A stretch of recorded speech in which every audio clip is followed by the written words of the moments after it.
This video is about how to factor simple trinomial expressions. For example, let's say that we had to factor this expression, x squared plus 7x plus 12. The first thing we're going to do is realize that it's going to break down into two binomial factors.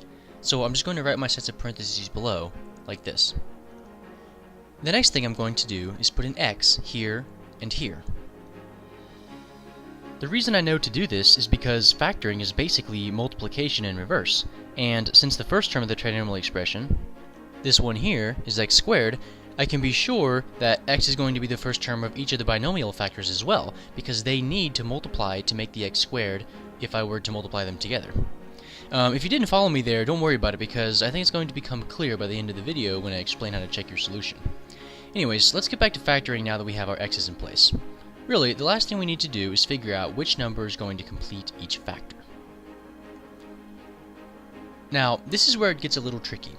It turns out that the way to find these numbers actually involves a process of guessing and checking, although there is a way we can significantly reduce the number of possibilities that we need to consider. It's going to be simplest if I just demonstrate. Ready? Alright, the first thing I'm going to do is to look at the last term of the trinomial expression, in this case, 12. Then, I'm going to try to think of all the pairs of whole number factors that would equal 12 if I were to multiply them together, writing them down over to the side like this. So, take a look.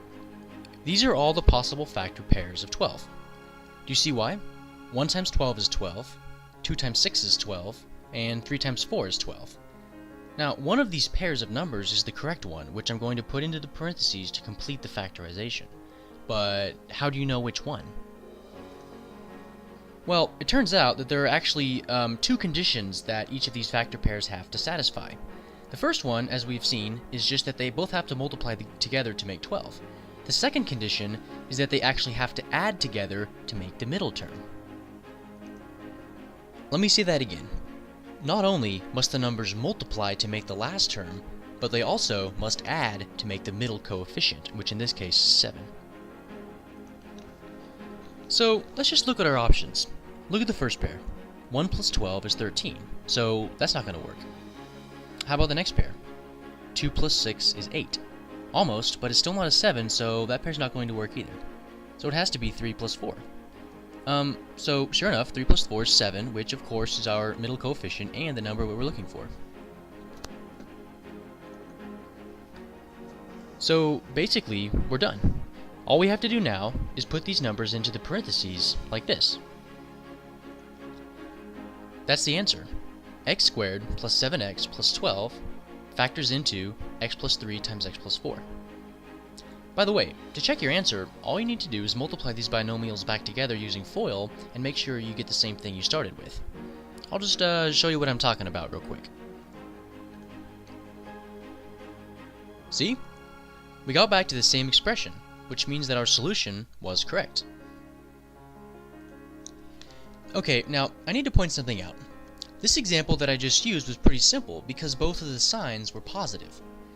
But it can seem to be a little more complicated when you're trying to factor a trinomial that has a negative sign involved. Fundamentally, it's the exact same process, but still, I just want to do one more example so I don't feel like I'm leaving something out of this video that I should have covered. So, check this out. Suppose that we want to factor this expression, x squared minus 2x minus 15. Remember, I'm going to start off by writing down my sets of parentheses below and putting the x's in the initial positions, like this. Notice the plus or minus sign within the parentheses.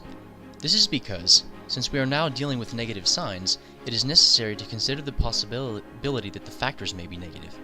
You'll see what I mean in a moment. The next step, same as before, is that I'm just going to list out all the pairs of numbers which multiply to make the last term, which in this case is negative 15. Notice the importance of not forgetting about that negative sign. Anyway, here are the factor pairs that I came up with. Positive 1 and negative 15, negative 1 and positive 15, positive 3 and negative 5, or negative 3 and positive 5. Remember, we're trying to figure out which one of these pairs of numbers to use, based on whether or not they add up to make our middle coefficient, which in this case is negative 2. Which one is it going to be? Go ahead and pause the video for a minute if you want to figure this out yourself. The correct pair is 3 and -5, because 3 plus -5 equals -2. The final step, of course, is to just take those numbers and put each of them into one of the sets of parentheses, like this. So, there you have it.